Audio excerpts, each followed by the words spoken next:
Because when I first started making money and it was, my salary or my earnings were published all over the place. I mean, the first year I was like, really? Did I make that much money? Oh my God.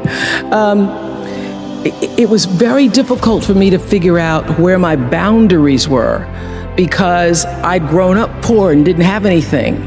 So it's easy when you don't have anything and people ask you for money. And they say, I need $500. And you say, I don't have it because I'm just trying to get my rent paid. It's harder when your multi-million-dollar salary is now in the paper and you get a lot of friends and cousins you didn't have before.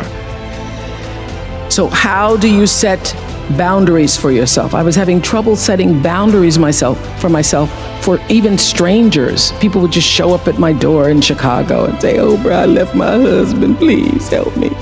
And I would, because she knows I have it.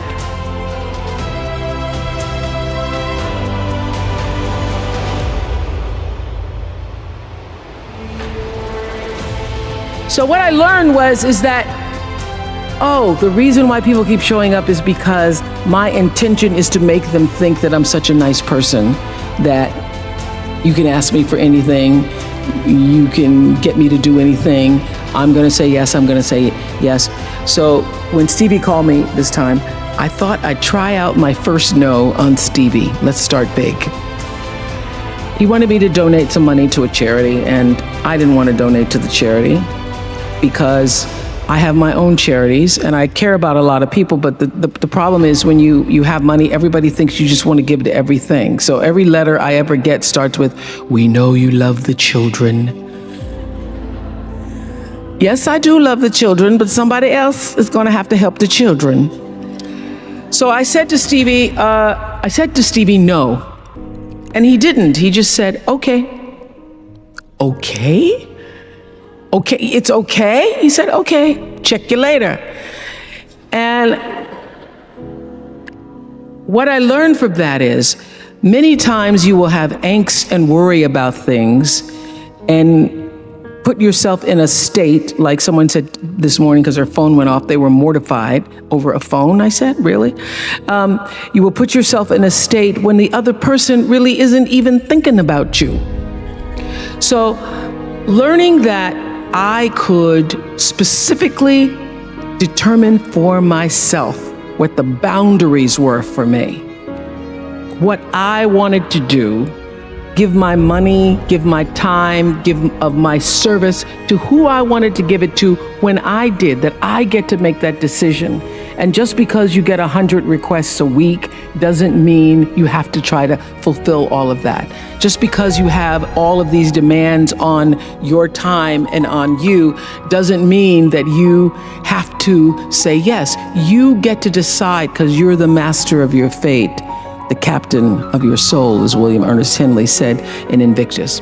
And understanding that really changed the meaning of my life in that I was no longer driven by what other people wanted me to do, but took charge of my own destiny, making choices based upon what do I feel is the next right move for me. To break a bad habit, smoking, drinking, habitual lateness, being overweight, whatever, the first and most important thing you must do is decide that you really want to change. That is a decision you and only you can make.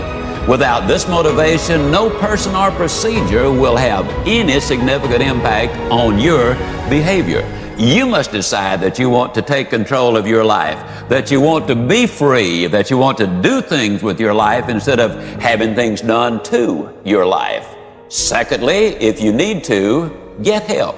Interestingly enough, many people quit their bad habits in the same way they acquired them, by associating with people who share their goals. Alcoholics Anonymous, Gamblers Anonymous, Overeaters Anonymous, literally hundreds of self-help organizations provide just this sort of positive association and support for people with problems. Thirdly, try substitution. There is really no such thing as eliminating a habit. You simply substitute a good one for a bad one. The psychologists say that it's important to have a new activity or habit to fill the void when you start shedding old habits. In place of eating, you might try jogging. Instead of drinking, you might try talking. In place of smoking, substitute writing. In other words, don't be unwise in your habits, but rather aspire to maturity and wisdom and keep your mind well and emotions focused on positive ideas. Step number 4, use the psychological technique of imaging, of visualizing yourself as free of that destructive habit. Picture yourself as doing something else, something positive, something winning. And a final suggestion.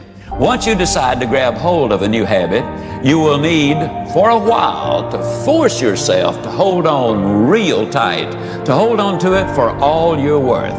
Eventually, it will get easier and even become fun. But at first, to make it stick, to turn it into a real good habit, you've got to make yourself do it for at least 21 consecutive days.